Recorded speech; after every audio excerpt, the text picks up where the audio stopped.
Bismillahirrahmanirrahim. Assalamualaikum warahmatullahi wabarakatuh. Saya akan menyampaikan proposal penelitian tentang pengaruh pengetahuan, pendapatan, dan media informasi terhadap rendahnya keputusan masyarakat muslim menunaikan wakaf tunai. Studi kasus masyarakat Kota Bontang.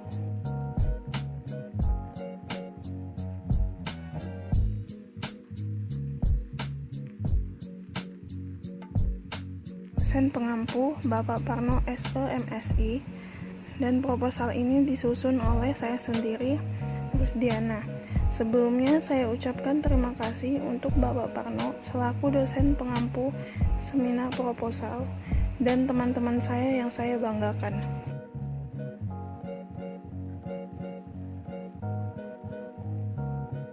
Jadi, latar belakang mengapa saya mengambil judul ini, karena saya ingin mengetahui mengapa potensi wakaf uang di Indonesia kurang diminati oleh masyarakat. Padahal, dilihat dari penduduk muslim Indonesia, berdasarkan data Global Religious Feature, penduduk Indonesia yang beragama Islam pada tahun 2010 mencapai 209,12 juta jiwa, atau sekitar 87% dari total populasi.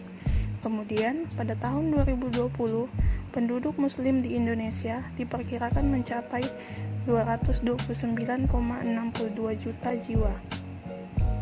Dan saya mengambil populasi Kota Bontang karena dilihat dari penduduk muslim Kota Bontang menurut agama yang dianut, penduduk Kota Bontang mayoritas beragama Islam, yang jumlahnya mencapai 88,96%. Potensi wakaf, menurut Direktur Pemberdayaan Wakaf Kementerian Agama, Suwardi Abbas, mengatakan potensi wakaf uang tunai di Indonesia yang berpenduduk muslim lebih dari 200 juta sangat besar. Dengan perkiraan 20 juta orang berwakaf Rp 1.000 per hari saja, potensi wakaf yang dihasilkan mencapai Rp 7,2 triliun per tahun. Sungguh nominal yang besar, padahal hanya 20 juta orang yang berwakaf per tahun. Dan jika ini dilakukan dengan optimal, manfaat wakaf yang berupa uang atau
Ada 5 kajian pustaka yang saya gunakan di proposal ini. Yang pertama,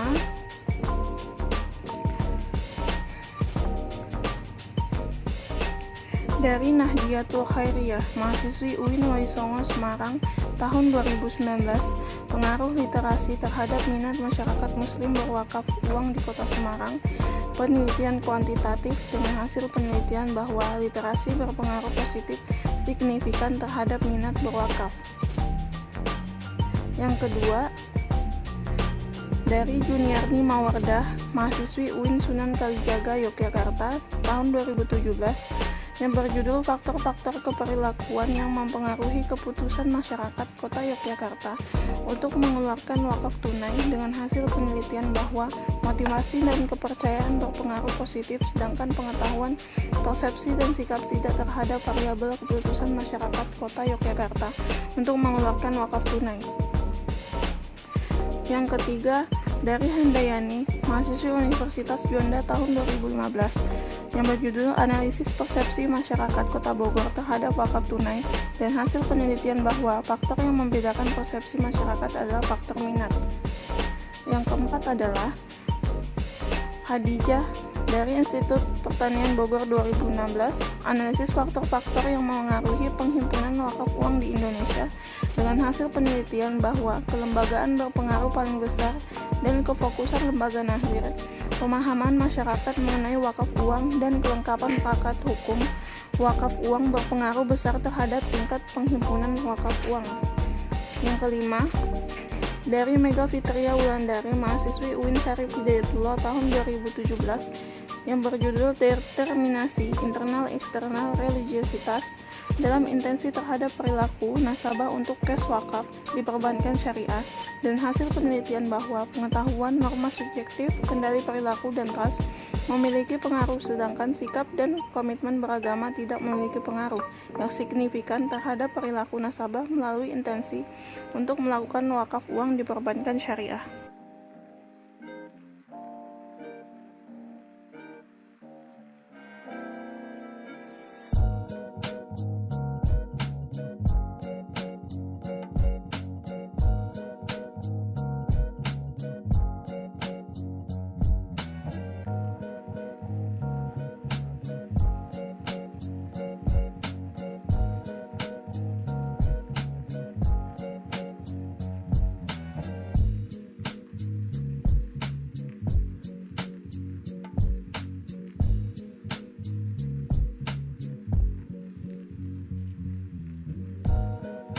Masuk ke bab 2, pembahasan. Yang pertama, wakaf. Apa itu wakaf? Menurut beberapa mazhab, yang pertama, mazhab Abu Hanifah, wakaf adalah menahan suatu benda yang menurut hukum tetap milik si wakif dalam rangka mempergunakan manfaatnya untuk kebajikan. Yang kedua, menurut mazhab Syafi'i dan Ahmad bin Hambal, Syafi'i dan Ahmad berpendapat bahwa wakaf adalah melepaskan harta yang diwakafkan dari kepemilikan wakif setelah sempurna prosedur perwakafan. Yang ketiga, menurut mazhab Maliki, wakaf itu tidak melepaskan harta yang diwakafkan dari kepemilikan wakif, namun wakaf tersebut mencegah wakif melakukan tindakan yang dapat melepaskan kepemilikannya atas harta tersebut kepada yang lain, dan wakif berkewajiban menyediakan manfaatnya serta tidak boleh menarik kembali wakafnya.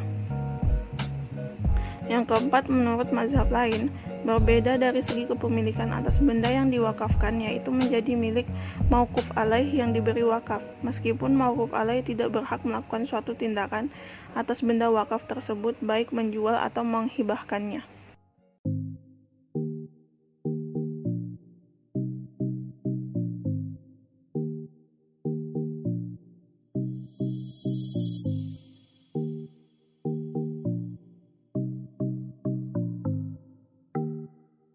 Dasar hukum wakaf, Al-Quran, Sunnah, dan Ijma ulama. Firman Allah, Bismillahirrahmanirrahim. Tanalul birra hatta tunfiqu mimma tuhibbun, wa ma tunfiqu min syai'in fa inna Allah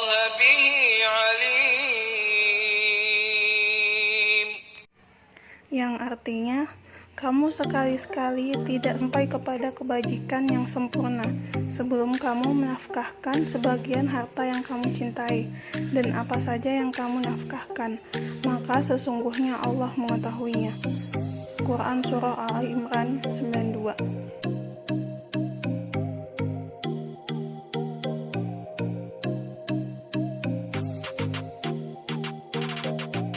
Wakaf terbagi menurut Rizie Asaf AA dan menurut Ahmad Azhar Bashir. Yang pertama, menurut Rizie Asaf AA, membagi wakaf dalam 3 golongan sebagai berikut. Yang pertama, untuk kepentingan yang kaya dan yang miskin dengan tidak berbeda. Yang kedua, untuk keperluan yang kaya dan sesudah itu baru untuk yang miskin. Dan yang ketiga, untuk keperluan yang miskin semata-mata.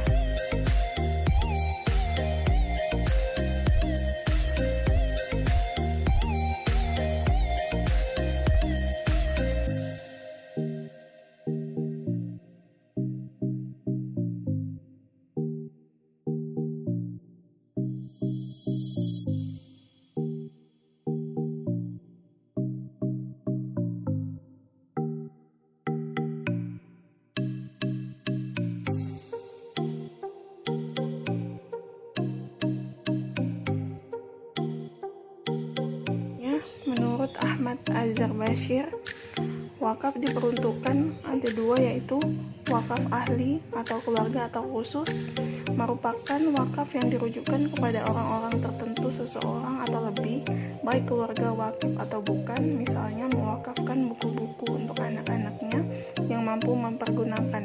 Yang kedua, wakaf umum atau khairi, merupakan wakaf yang sejak semula dirujukan untuk kepentingan umum, tidak dikhususkan untuk orang-orang tertentu.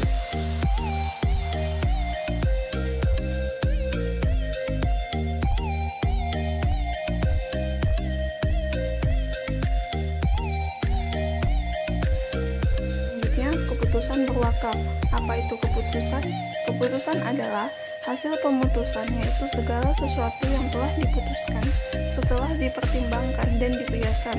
Dengan penekanan lain, keputusan adalah pernyataan yang mengungkap pengakuan atau pengingkaran suatu realitas, konsep, peristiwa, pendapat sebagai benar atau salah.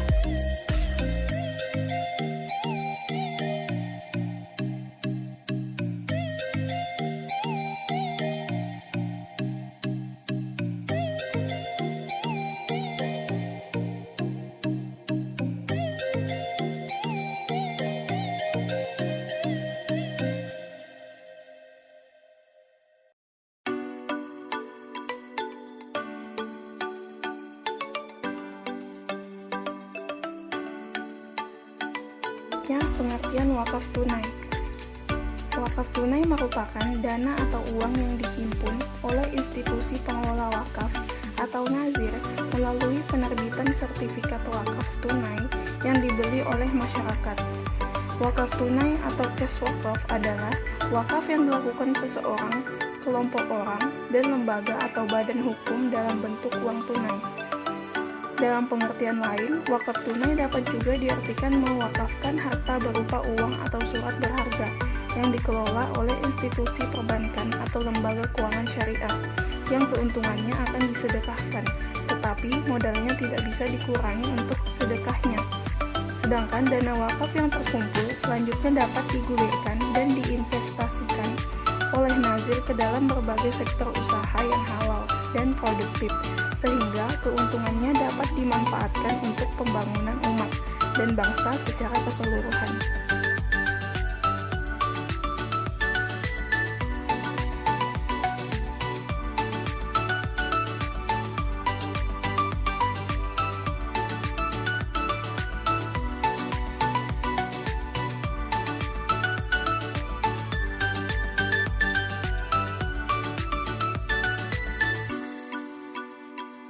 Gambaran kerangka teoritis.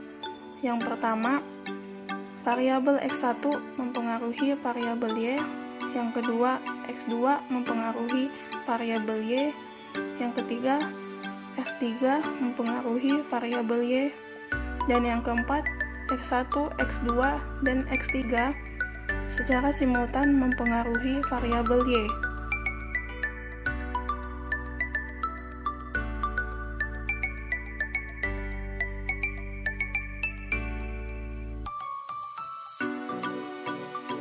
Angka teoritis. Pada kondisi ini, variabel X independen yaitu pengetahuan X1, pendapatan X2, dan media informasi X3 memengaruhi variabel Y dependen yaitu keputusan menunaikan wakaf tunai, yang berarti bahwa pengetahuan, pendapatan, dan media informasi mempengaruhi keputusan menunaikan wakaf tunai di Kota Bontang.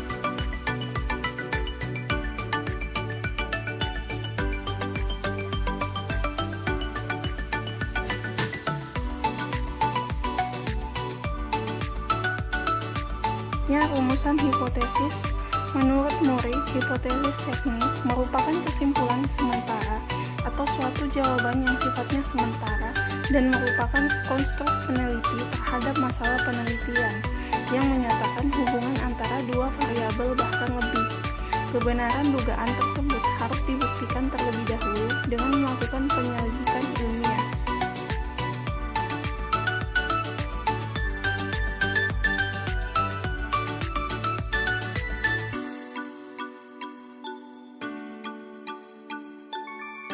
Rumusan hipotesis yang pertama yaitu H0, bahwa pengetahuan tidak mempunyai pengaruh signifikan terhadap keputusan menunaikan wakaf tunai di Kota Bontang. HA, terdapat pengaruh pengetahuan dalam keputusan menunaikan wakaf tunai di Kota Bontang.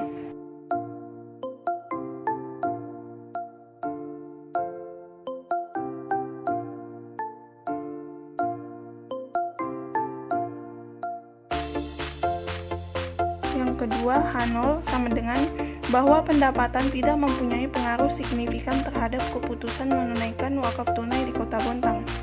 HA sama dengan terdapat pengaruh pendapatan dalam keputusan menunaikan wakaf tunai di Kota Bontang. Yang ketiga, H0 bahwa media informasi tidak mempunyai pengaruh signifikan terhadap keputusan menunaikan wakaf tunai di Kota Bontang. HA, terdapat pengaruh media informasi dalam keputusan menunaikan wakaf tunai di Kota Bontang. Selanjutnya yang keempat yaitu H0 bahwa pengetahuan, pendapatan, dan media informasi secara simultan tidak mempunyai pengaruh signifikan terhadap keputusan menunaikan wakaf tunai di Kota Bontang. HA sama dengan terdapat pengaruh pengetahuan, pendapatan, dan media informasi secara simultan dalam keputusan menunaikan wakaf tunai di Kota Bontang.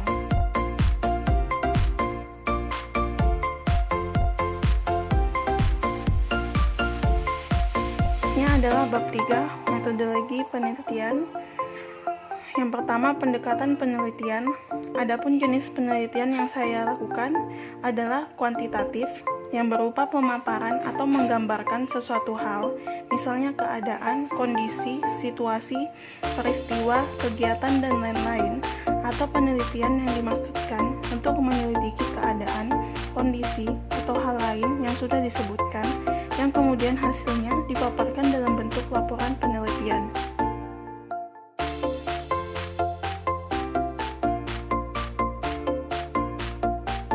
Penelitian kuantitatif adalah penelitian ilmiah yang sistematis terhadap bagian-bagian dan fenomena serta hubungan-hubungannya. Tujuan penelitian kuantitatif adalah mengembangkan dan menggunakan model-model matematis, teori-teori, dan atau hipotesis yang berkaitan dengan fenomena alam.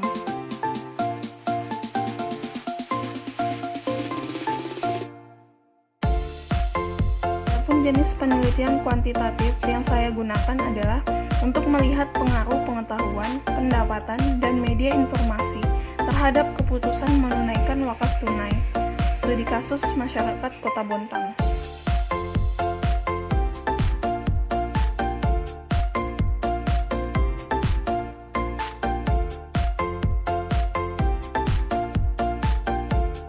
Populasi dan sampel.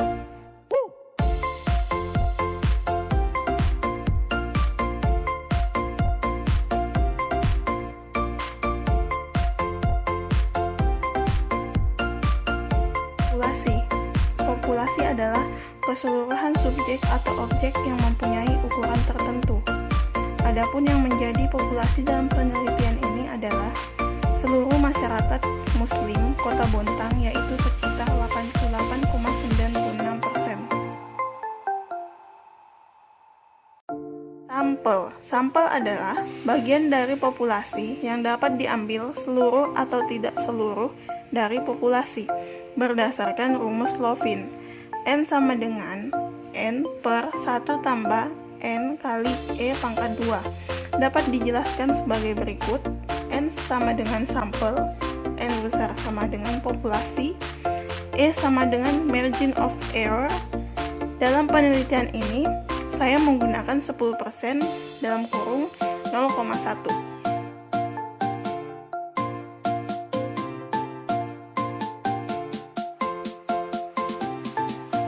Selanjutnya, jenis dan sumber data.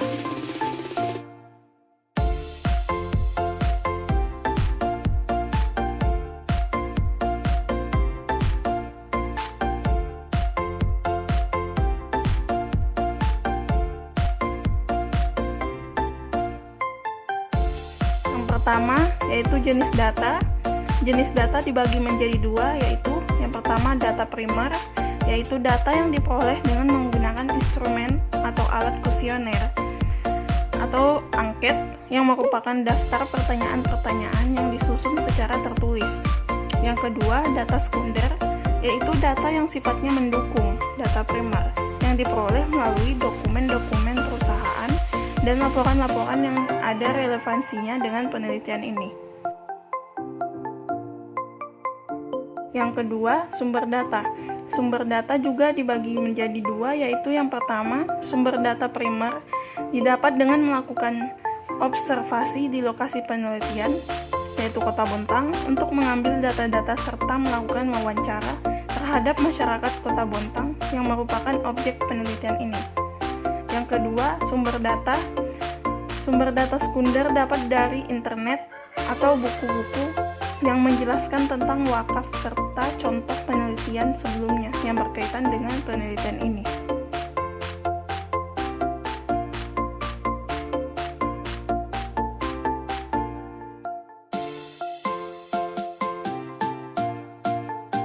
Selanjutnya, teknik dan instrumen pengumpulan data.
teknik pengumpulan data. Teknik pengumpulan data dilakukan dengan 3 cara. Yang pertama, observasi. Observasi adalah salah satu teknik operasional pengumpulan data melalui proses pencatatan secara cermat dan sistematis terhadap objek yang diamati secara langsung. Saya melakukan observasi di Kota Bontang untuk mendapatkan data-data yang diperlukan. Yang kedua, kuesioner. Kuesioner merupakan serangkaian atau daftar pertanyaan yang disusun secara sistematis, kemudian dikirim atau diberikan kepada responden atau untuk dijawab. Setelah dijawab, kuesioner dikirim kembali atau dikembalikan kepada saya. Yang ketiga, wawancara. Wawancara merupakan teknik pengumpulan data yang dilakukan melalui tatap muka dan tanya jawab langsung antara pengumpul data maupun peneliti terhadap narasumber atau sumber data. Biasanya hanya dilakukan sebagai studi pendahuluan. Instrumen pengumpulan data. Adapun instrumen pengumpulan data, saya menggunakan 2 cara. Yang pertama, data observasi dan wawancara. Saya menggunakan pulpen dan kertas. Sedangkan yang kedua, instrumen pengumpulan data kuesioner, saya menggunakan angket dengan skala Likert yang seperti SS sama dengan sangat setuju, S sama dengan setuju, KS sama dengan kurang setuju, TS sama dengan tidak setuju, STS sama dengan sangat tidak setuju. Dengan skor SS 5, S4, KS 3, TS 2, dan STS 1.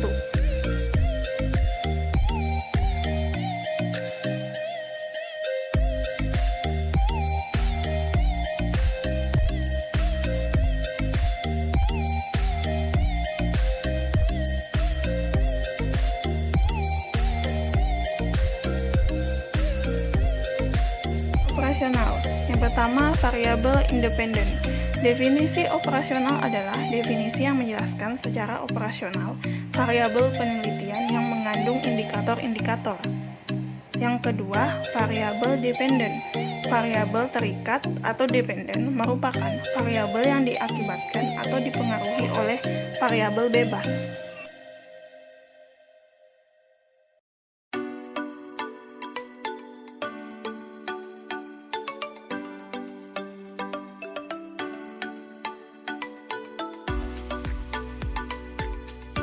Variabel independen yang saya gunakan, yang pertama pengetahuan X1, variabelnya pendidikan, pengalaman, dan minat.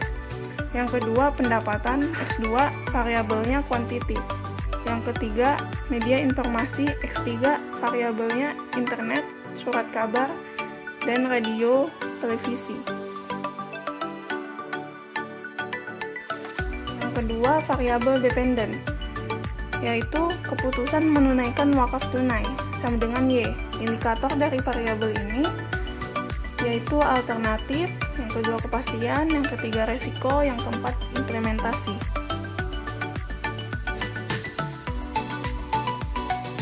Selanjutnya teknik analisis data. Teknik analisis data ada 4. Yang pertama uji kualitas data, yang kedua uji asumsi klasik, yang ketiga uji statistik, yang keempat, analisis regresi linear berganda.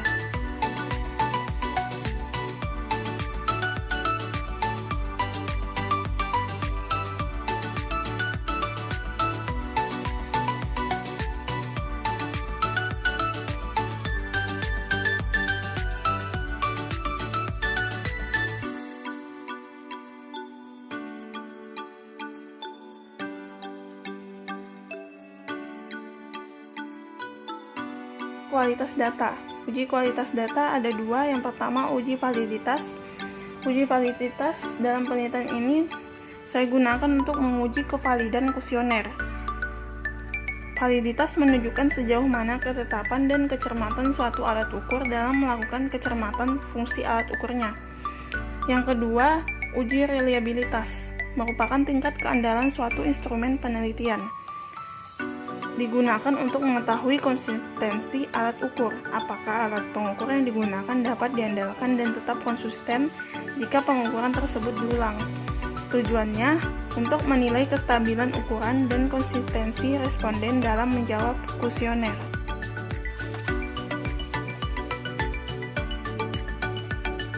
Yang kedua, uji asumsi klasik. Uji asumsi klasik ada 3. Yang pertama, uji normalitas. Uji normalitas adalah untuk mengetahui apakah distribusi sebuah data mengikuti atau mendekati distribusi normal. Uji normalitas pada model regresi digunakan untuk menguji apakah nilai residual terdistribusi secara normal atau tidak. Yang kedua, uji multikolineritas. Terjadi jika variabel bebasnya saling berkolerasi satu sama lain. Data yang baik tidak boleh ada masalah multikolineritas. Salah satu cara untuk mendeteksi multikolineritas adalah dengan melihat PIV dan toleransi. Yang ketiga, uji heteroskedastisitas bertujuan untuk mengetahui apakah dalam model regresi terjadi ketidaksamaan varians dan residual pengamatan yang lain. Uji statistik. Uji statistik ada 2. Yang pertama, uji T. Uji T digunakan untuk mengetahui ada atau tidaknya pengaruh masing-masing variabel independen secara parsial terhadap variabel dependen yang diuji pada tingkat signifikan 0,05. Uji T bertujuan untuk mengetahui apakah variabel-variabel bebas yang digunakan dalam model persamaan regresi. Yang kedua, uji F. Uji F bertujuan untuk mengetahui apakah variabel bebas yang digunakan dalam model regresi secara simultan yang mampu menjelaskan variabel terikatnya. Yang keempat, analisis regresi linear berganda. Untuk mengetahui bagaimana pengaruh antara 3 variabel bebas, yaitu pengetahuan X1, pendapatan X2, dan media informasi X3, terhadap variabel terikat, yaitu keputusan menunaikan wakaf tunai Y, digunakan teknik data dengan menggunakan rumus analisis statistik regresi berganda sebagai berikut. Y sama dengan A plus B1 X1 tambah B2 X2 ditambah B3 X3 ditambah E konstan, di mana X1 sama dengan pengetahuan, X2 sama dengan pendapatan, X3 sama dengan media informasi, Y sama dengan keputusan menunaikan wakaf tunai, A sama dengan konstanta dari persamaan regresi, B1 sama dengan koefisien regresi dari variabel X1, B2 sama dengan koefisien regresi dari variabel X2, B3 sama dengan koefisien regresi dari variabel X3, E konstan sama dengan variabel wakaf.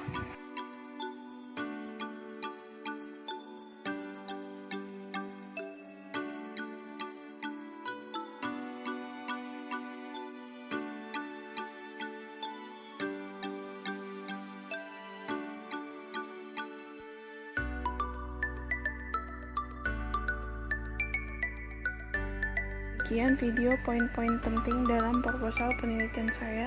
Sebelumnya saya minta maaf jika ada kata-kata yang salah, dan terima kasih untuk teman-teman yang telah like video saya. Untuk teman-teman yang belum like, jangan lupa di like, comment, and subscribe channel YouTube saya. Terima kasih. Wassalamualaikum warahmatullahi wabarakatuh.